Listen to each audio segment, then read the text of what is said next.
Hello, everyone. This is your host, Sunayana Kachroo, and welcome to another episode of Pashchim Litcast.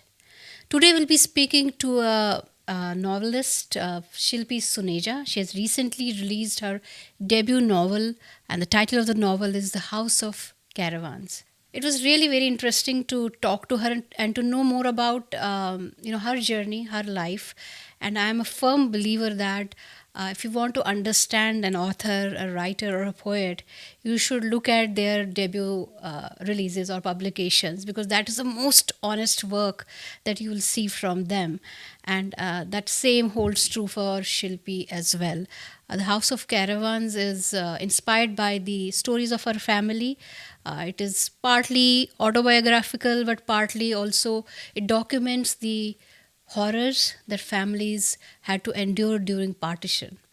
It's a very beautiful. The way it has been woven, the story is really amazing. It's very relevant. And I personally think that I learned a lot from this novel. And I hope you guys enjoy this conversation and you get inspired to order her book and read it. Thank you.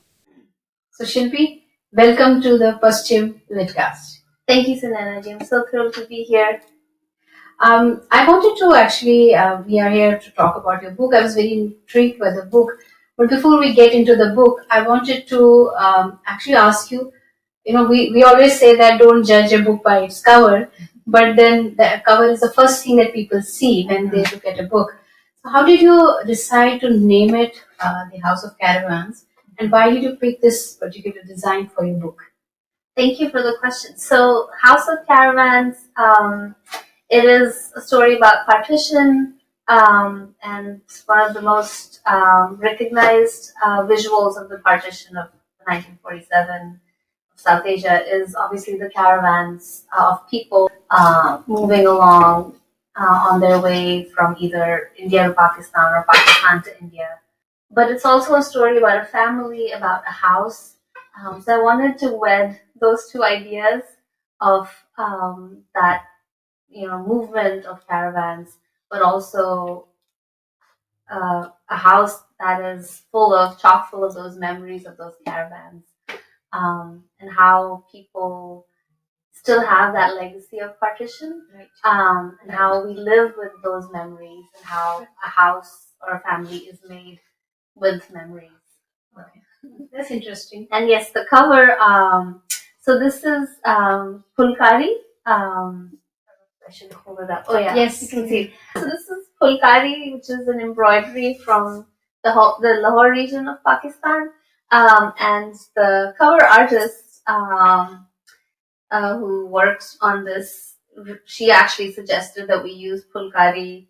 There's so many things going on in the novel, but we went with this because it was more abstract, and I also love the caravan aspect of there's birds and people. I think it captures the essence of the what's about to happen and what's about to be taught. Yes. So when I read the prologue of the book, you are directly diving into a scene from the partition, with what you talked about right now, that people are fleeing, and two of your main characters, Chhote Nanu and Barre Nanu, they are actually, Chhote Nanu is actually running towards a truck or train, Lahore Amritsar Express, right? Yes. So it kind of sets the context of that scene. Now, my question to you actually is a little different. I wanted to understand it. Many times the debut novel or a poetry book of an author or writer is it's a story that they've been holding on to for a very long time, right? Yeah. Something that they want you to tell for a long time. So why did you pick this story, and why was this something that you wanted to tell? Yeah, thank you for this question. And yes, I definitely held on to the story for a long time. It was my Nanaji's story, my grandfather, my mom's dad, who made this journey from Lahore to Kanpur, India, on the eve of partition. But I didn't know about his journey or much about his life prior to independence, just because partition is something that in South Asia we don't really talk much about. because why would anyone want to talk about all the painful things that happened, and also officially as well. Independence was something that was supposed to overshadow or completely take over the narrative of 1947. We gained independence from the British. We are a new nation. Let's move ahead with optimism. Nehru's brand of optimism of becoming a new nation, becoming industrialized. Right. So we focused on the future, but we completely, forgot about our past and we didn't talk about it. But that's what happens with wounds. If you don't talk about them, if you don't address them, they repeat. And a lot of the theorists that I read while I was researching this book, they mentioned they drew parallels from what happened in 84 and, in 92 and then again in 2002. So when, religious sectarianism, it engulfs the whole nation and even the whole subcontinent. People echo back to partition, Batwara hua tha. That's why, we still don't like our neighbors. But even though we talk like that, we also talk about just how much friendship there was, how people saved each other's lives, how people helped each other. So there are all these buried stories, but they never come to the fore. मतलब जुबान पे नहीं आते किसी वजह से. And I started to write about my own nostalgia for Kanpur. I left Kanpur when I was 10. And I've lived in the US for a long time. I've missed, galiyan, vagera, By-lanes, the chart and stuff, the culture. Very vibrant. Yeah, so I was trying to write about that, and then it just felt like there was something else going on underneath the surface. And when I did more research, I realized I actually wanted to talk about partition more than just my own, nostalgia for Kanpur. So yeah, I held on to the story for a long time, and again, partition just kept coming back to the surface. This was part of your family's legacy. I'm from Kashmir, and then I can understand we're all going through generational trauma, and if we just keep it away, trauma has a way of finding. It's like a river that either you let it go, and find it can find its way in, like in your case, in creative ways, or it can manifest in diseases and mental health issues. So for me, I think that is something that helped me when I started writing about the exodus of Kashmiris. It helped me, and I guess we all have stories, and there are many sides to same story. And in partition, we have heard. I've read The Train to Pakistan or Pinjar, Amrita Pritam's. She had written Punjabi, I think. Yes. Yeah. So all those stories are there, but this is coming from your family. I guess that's the some portions of that are from there, and then part of it was fictionalized. Yes, a lot of it was fictionalized. So, talk a little bit about the way you have structured your book, because there are parallel stories running. There are chapters from the 43, 44 till 47 era, and then there is August or September 2002, right? So, why did you decide? It was a very interesting structure, because a lot of times people go into nostalgia, or they go to flashback, but then they come in chunks. But this was not like that. It was pretty fractured. Yeah. So why did you decide to structure your book like this? Yeah, thank you for the question. So the parallel narrative, I always wanted to write it like that. So the thing with books and novels particularly is that they allow you to do interesting things with time. So they create an almost simultaneity, especially in this parallel narrative, where you spend a lot of time in the 40s, you follow these characters, Chhote Nanu, Barre Nanu, for a chunk of time. And then all of a sudden, splat, you are, 50 years in the future, you are in 2002 and you see them as old men. Well, Barre Nanu is dead, but Chhote Nanu, he's an octogenarian and he's very bitter. And you see him interacting with his grandniece, grandnephew, and then back again, you are in the 40s. So in this way, I was hoping to sort of cheat time, because again, this is something that only books can do, maybe movies. But the idea of traveling through time and getting those juxtapositions helps you to not only to see the character the way they were in that time, but in multiple timelines. And another reason why I wanted to juxtapose the grandparents' generation with the grandchildren's generation is because I wanted to explore generational trauma. You know, alluded to that. Um, because again, like I said, partition, the wounds, they are not simply felt by the first generation, but also by the generations who follow. Because you know what happens when you leave behind everything you know, all you know, your lands, the people you know. You also leave behind language. You leave behind culture. Yeah, there's a cultural loss which a lot of people do not talk about. Exactly. And with Kashmiri language and culture, I feel that happening. Many words that our ancestors used to speak, they're gone. And you know how I always think that how long the history or you know the language had evolved to come to that word, because words don't come just That's like that. Beautiful. So how the way we evolve, language also evolves. So it was even if a word dies, that's a tragedy. That's such a only a poet can say something as beautiful as that. The death of a word, like how do you mourn for that? You do, and your children won't know it. They won't know. And you can't sit them down and explain every single word. They have to live it. And so people live through that loss, and I wanted to. That's the reason for the parallel structure. Interesting. I do. A lot of times when we look at poets, and especially their debut novels, people who are writing, I feel that many times. You also talked about Jawaharlal Nehru's vision at that time. Let's move forward. But often poets find their stories in nostalgia. A lot of times they are, you know, for example, Obama, when he wrote his first book, he was talking about his history, where his ancestors came from.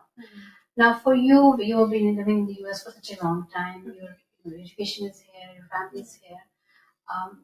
You could have written about your life here, but you went 2 generations back and trying to find the traces of who you are right now. But do you think it's why do you think we find our stories often in nostalgia? Yeah, thank you for the question. So, actually, my agent was because we've been working together for many years, and she knows this book just as intimately as I do. And she kept telling me maybe your first book needs to be something else. And I think what she was hinting at was I should make myself more relevant to the American audience and write about my immigrant experience here. But those stories, I'm still not ready to write them because that's another set of trauma that I will need to prepare myself to investigate. But I miss my Nana so much. I'm going to start crying if I don't take a breath here. But मतलब कानपुर की इतनी याद आती है. It's such a giant part of me, and I know that I will never be able to get that place back, that time back.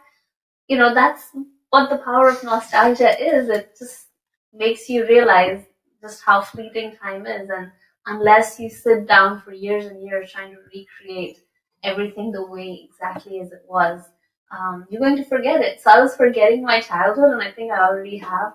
So that was really the reason to sit and pay homage to my grandparents' generation, because, and I think another reason was that none of my cousins are doing this work. I don't know if they'll watch this podcast or not, but no offense to you guys. But maybe you inspire them.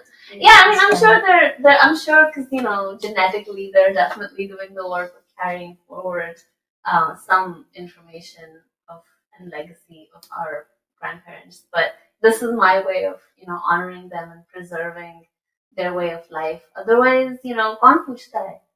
But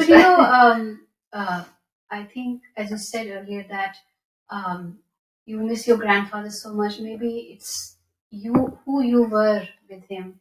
You miss that part too, right? Exactly. It's also when people go and you move to other places, you also lose a part of yourself. Yeah. And then when you look back, you're thinking, oh, sometimes you were silly, sometimes naughty, and stuff like that.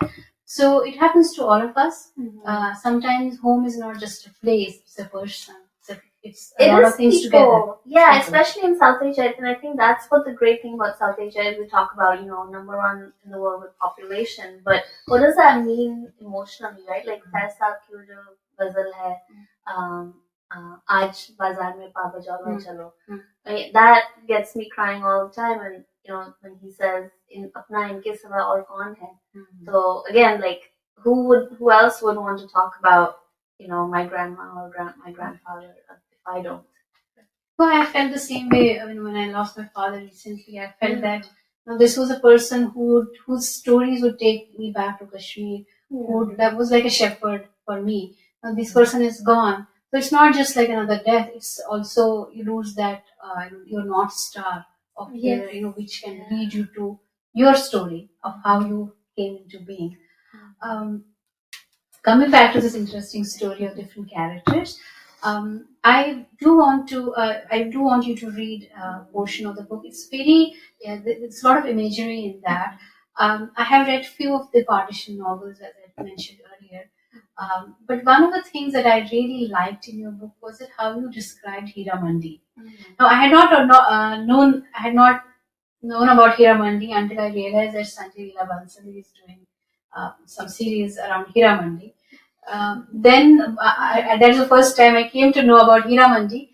But other than that, in your book, I came to know about Hira Mandi. So I wanted you to read, and there's an excerpt in the book where you're describing Hira Mandi. You're talking about these men from different castes and different. There are some of them are Indian, some of them are British. They're poets. They're people who do nothing, but they're all together in this beautiful place where it's probably a red light area, and but it's also this place where poetry is flowing. A lot of poets are reading their taza kalam. There is gajra, there is pan, there are beautiful draperies. The way you have described it, it looks like a magical place. So can you just read from your book and from that chapter? All right.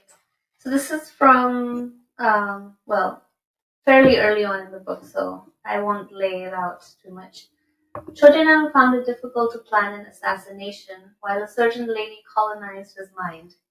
In love, he could imagine a new nation, more peaceful than Gandhi's, more patriotic than the rebel INA's. Its anthem began with a meditation on her skin, moved on to the sturdiness of her legs. His body and his bicycle continued to follow the superintendent, trail his jeep as it drove down from the jail to Neeru's hotel for lunch, and into the native part of town for shopping. But now he hoped his search would lead him to the liberated lady with the man's hat and the mysterious native skin. He had yet to hear her speak, yet to observe her eat, laugh, cry. One Friday evening, Chhote Nanu followed the superintendent into Hira Mandi. The policeman parked under a chaiwala's blue awning and flew up a dark set of stairs. He'd come alone. Chhote Nanu's heart drummed as he contemplated whether to return home or wait. He had never been to the red light district. The market of sin and sordidness sat alive with the raunchy delights and griefs.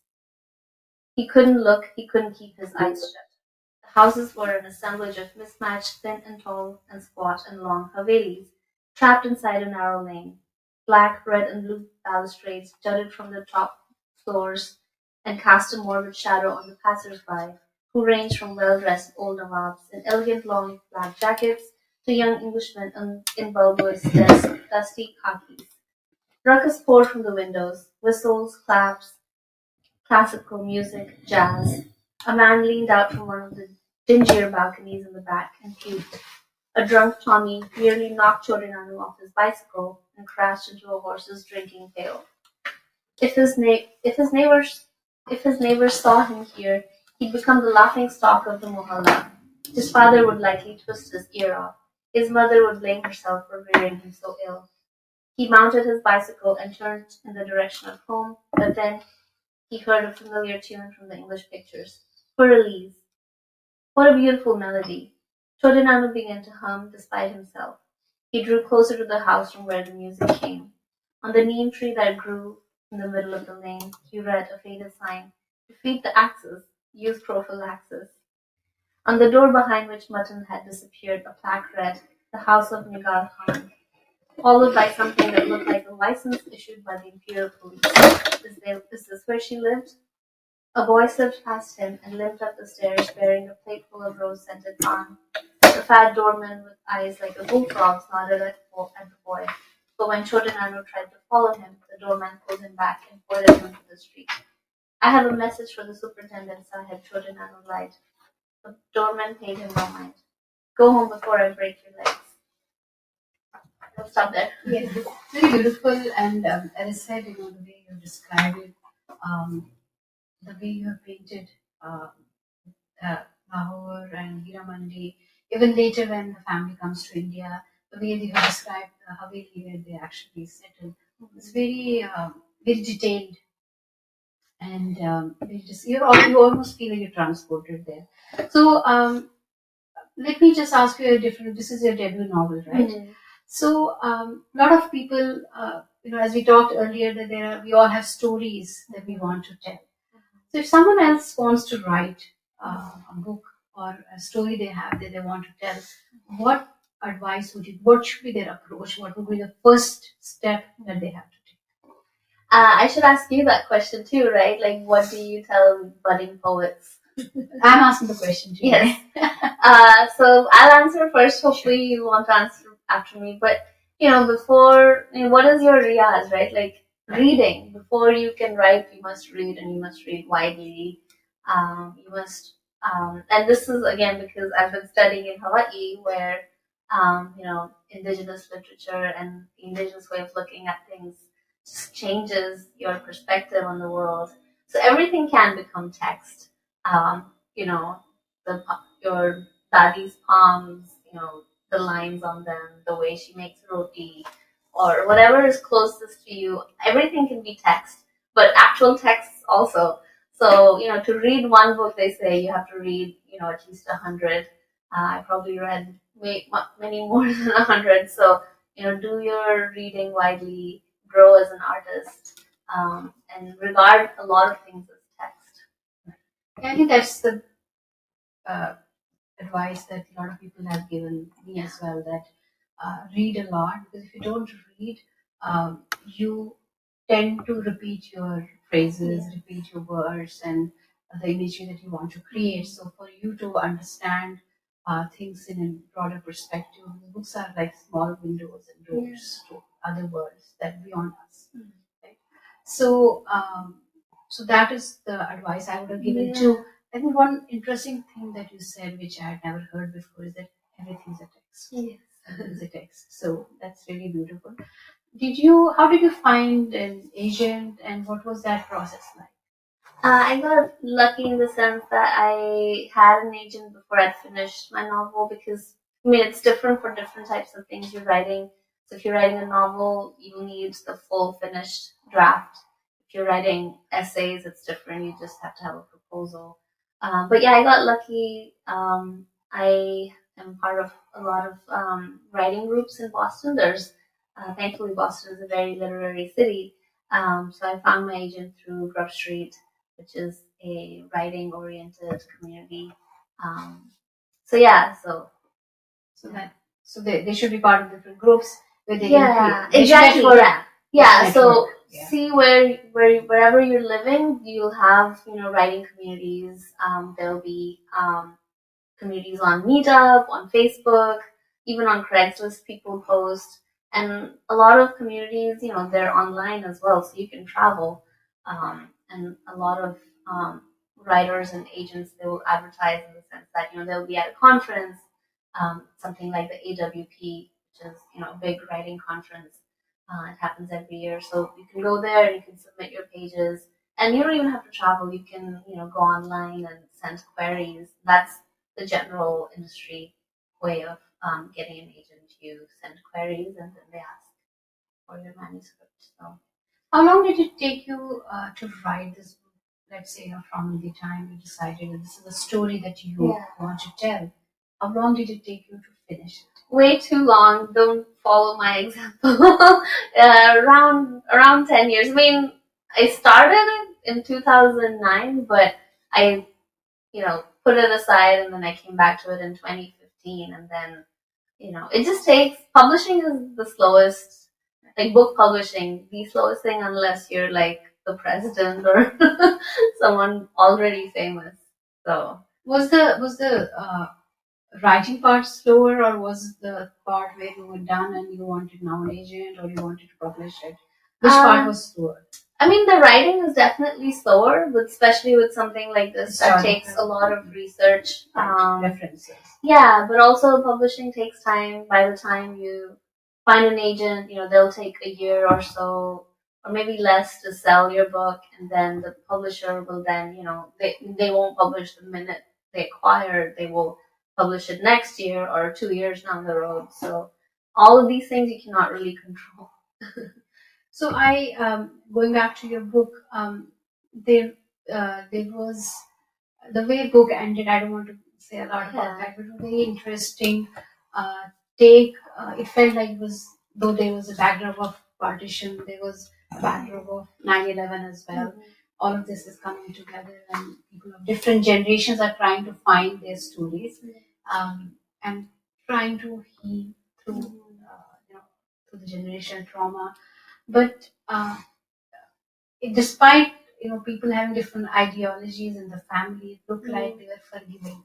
Yeah. So was that a decision you took, that you want them to finally get along with each other? Like, what were the choices that you took as a writer that probably you would not do as a person, but as a writer you let the characters make those choices? Yeah, exactly. I think that was what happened. I didn't know the ending when I started writing. I didn't know the ending for a long time. I just let my characters do take me there, because yeah, I don't know if forgiveness actually happens. Forgiveness can look like Acceptance. It can look like so many different things. And for the longest time, the character Chhote Nanu, he was so bitter. He just would not let go of his bitterness, and I stayed with him for many years. And I sort of, जैसे टटोलते हैं किसी को कोई खजाने को या किसी बंद डब्बे को कि कैसे खुलेगा how to open That's this. A very complicated character. Yeah, so I just didn't know. There are certain places you hate him, certain places you love him. Yeah. You feel for him as well. Yeah. But you feel for him only when the story and or something. Yeah, I don't know if like there's a lot of wounds in my family, and I don't know if people will forgive each other. So sometimes I don't know what forgiveness looks like, but through characters, you have to just let them be on the page. Kind of like your children. Let's see what they'll do. Maybe it's an ongoing process. Yeah, let's keep it open. Forgiveness today may not look like. Yeah. Later. What are you working on next? It's another novel. I worked at the admissions office of a very prestigious university, and I am currently fascinated by the quote-unquote campus novel, which explores just how confused and conflicted students, undergraduates as well as graduate students, can be such a time in their lives when they're away from their parents and they're getting this expensive education, and they're away from the real world supposedly. They're meeting all these interesting people. So where do they go next? Where does this journey take them? And also like big questions like, is education necessary? What's it for? Is graduate education even necessary? Untold relevance now, right? Yeah, I mean, school is one of those topics where we love to watch shows on Netflix about high school, school. The gloss version. Yeah, so that's currently what's keeping me busy.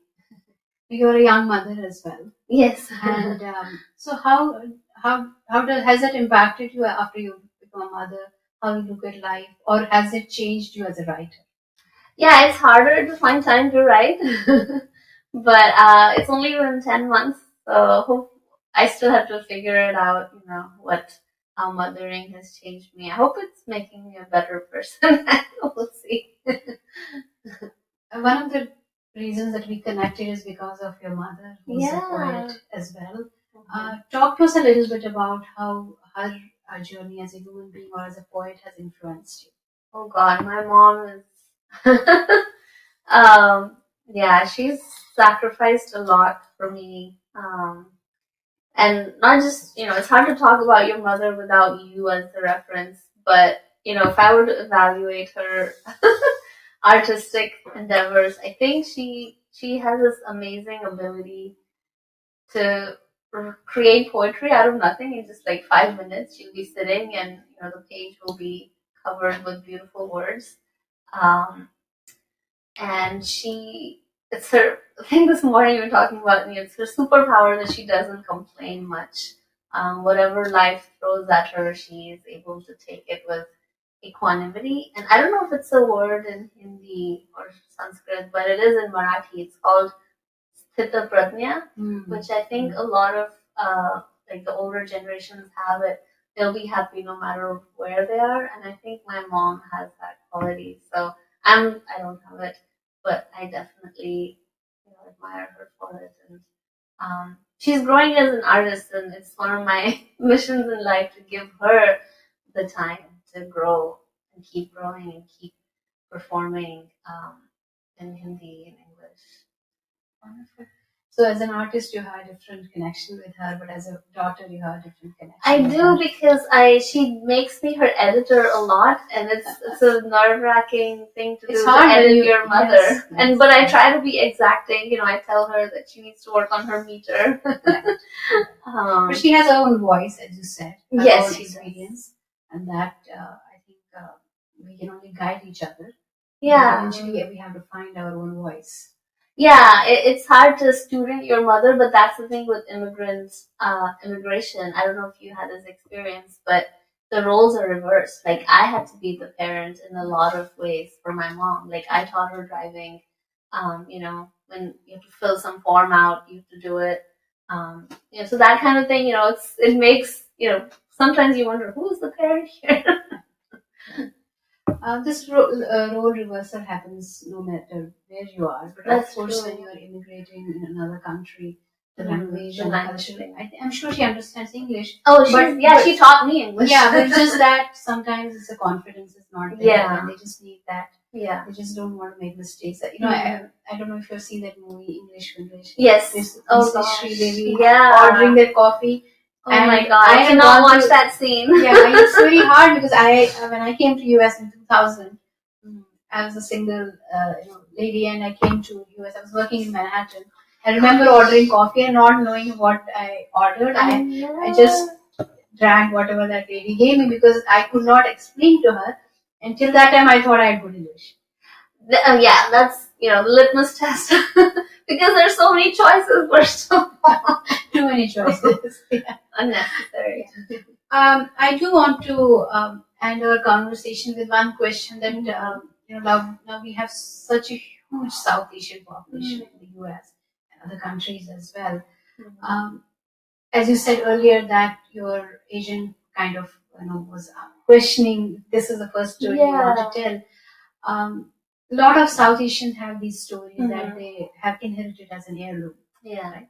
So what advice would you give them that if they feel that maybe my grandparent had this story or their parents or they themselves have these stories, what advice would you give them? What should be the direction that they should take, and how should they approach their stories?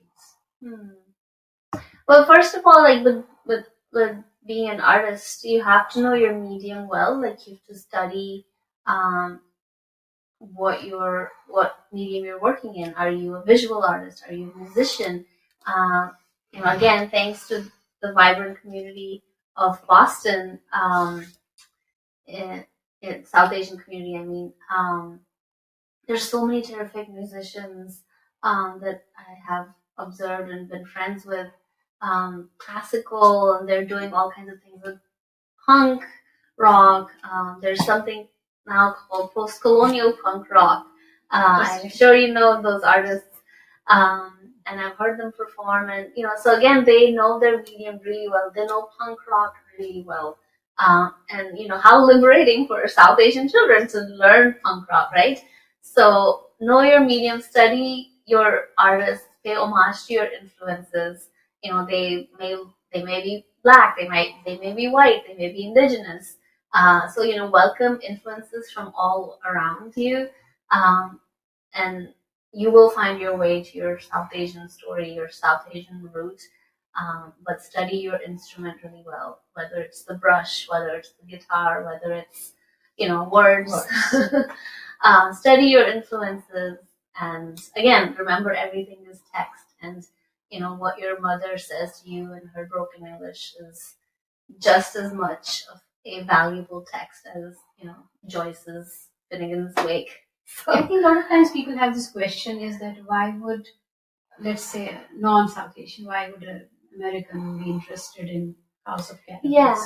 So that question, did you have that question that Absolutely. what do you think would be the approach for that? Like why would somebody be interested in, let's say, the story from Kanpur or Kashmir or Tamil Nadu? So that question people may have. So were you concerned, or have you found people who are interested in these stories? I actually have found people who are interested, thankfully enough, thanks to my publisher and people who do this outreach. But yeah, the question of audience is tricky, because do you first figure out the audience and then craft your message, or do you just focus on the message and then see who is interested? I know this is not a bestseller, because there are certain books that just are bestsellers, right? Like if Prince William writes a book, many more people are going to be interested in his book than story about partition or stories set in Kanpur. And hopefully the audience here listening, maybe that is the audience that I had in mind. And I think I did envision a South Asian audience, people who wanted to learn about Kanpur or see it, memorialized. So the thing about audience is that you just kind of hope that there will be one, and I know that this is not, a best-selling novel, but I know that it is going to last a long time because of the kind of research that went into it. So, when people make lists for partition literature, hopefully this book will feature on there, just because, again, you are trying to preserve, you're trying to do the work of being comprehensive, which is what my goal was, to connect these disparate places. Because it has educational value. Exactly. Hopefully, courses. Yeah, exactly. So, again, you have to make peace with, a niche audience, which, I'm very happy with it. So, we don't know whether you've just started. Yeah, the journey of the book has just started. Exactly. We don't know, it could be a bestseller. Yeah. Also, it can be a reference book for other people who want to write about partition and find their stories. So I think from that perspective, it's a good milestone that you added in this journey of literature for partition. That is really amazing, and we're looking forward to the next one, because it seems to be a very interesting subject that a lot of South Asians talk about but do not write about. As a parent, we are, by the time our kids are in middle school, we're already thinking of how do you channelize them? How do you channelize them in the direction that they get admission? So, with a community and a generation that is so fascinated or driven by admissions, you being there, having worked there, will give a different perspective. I hope it might have a better impact. So thank you so much, Shilpi, and looking forward to reading your next one. And all the best for your future endeavors. Thank you. You too.